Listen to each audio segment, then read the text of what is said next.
Hi viewers, మనం వచ్చేసి తరిగొండ వేంగమాంబ అనేటువంటి పాఠంలో వచ్చేసి వర్క్షీట్ చూస్తున్నాము. సాధన పత్రము 1 చదవడము వ్యక్తపరచడము అనేటువంటి దాంట్లో క్రింది పేరాను ధారాళంగా చదవండి, 4 అక్షరాల పదాలను గీత గీయండి.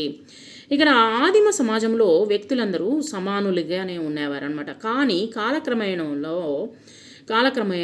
కాలక్రమంలో వ్యక్తుల మధ్య అంతరాలు ఏర్పడ్డాయి. కులమతాది భేదాలతో పాటు ధనికులు, పేదలు, పండిత పామరులు, అధికారులు, సామాన్యులు, పాలకులు, పాలితులు వంటి భేదాలు హెచ్చుతగ్గులు ఏర్పడ్డాయన్నమాట.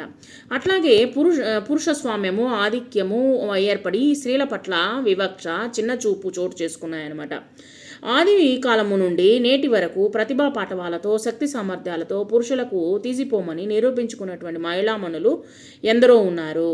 అటువంటి మహిళలలో తరిగొండ వేంగమాంబ ఒకరు. క్రింది పేరాను చదివి 4 అక్షరాల పదాలను గీత గీయండి. ఇక్కడ చూడండి: సమాజము, సమానము, ధనికులు, పండితులు, పామరులు, సామాన్యులు, పాలకులు, పాలితులు, ఆధిక్యం, చిన్న చూపు, మహిళలు, తరిగొండ అనేటువంటి వాటికి వచ్చేసి మీరు 4 అక్షరాల పదాలకు వచ్చేసి క్రింద గీత గీయండి. పై పేరాలు పాతో మొదలయ్యేటువంటి పదాలను రాయండి. పాటవాలు, పాటు, పామరులు, పాలకులు, పాలితులు. పై పేరాలు సంయుక్తాక్షర పదాలను రాయండి.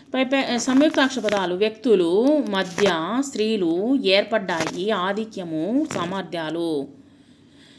నిఘంటువు ఆధారముగా పదాలకు అర్థాలను రాయండి. అంతరాలు అంటే తేడాలు, వివక్ష అంటే పక్షపాతము. ఇక్కడ చూడండి, పై పేరాను చదవండి, క్రింది ప్రశ్నలకు జవాబులు రాయండి. పై పేరా ఎవరి గురించి చెప్తున్నది? ఆదిమ సమాజంలో వ్యక్తుల మధ్య ఎటువంటి అంతరాలు ఉండేవి? పై పేరా ఎవరి గురించి చెప్తున్నారు అంటే తరిగొండ వెంగమాంబ గురించి చెప్తున్నారు. ఇంకో ఆన్సర్ కూడా రాయొచ్చు. ఎట్లా అంటే ఆదిమ సమాజం గురించి చెప్తూ ఉన్నారు అని కూడా రాయొచ్చు అనమాట. ఆదిమ సమాజంలో వ్యక్తుల మధ్య ఎటువంటి అంతరాలు అనేటువంటి ఉండేది, అంటే తేడాలు ఉండేవి. ఆదిమ సమాజంలో వ్యక్తులందరూ సమానులే ఆ కాలంలో వచ్చేసి. గీతల్లో అందంగా రాయండి. తొలి తెలుగు కవయిత్రి తాళపాక తిమ్మక్క.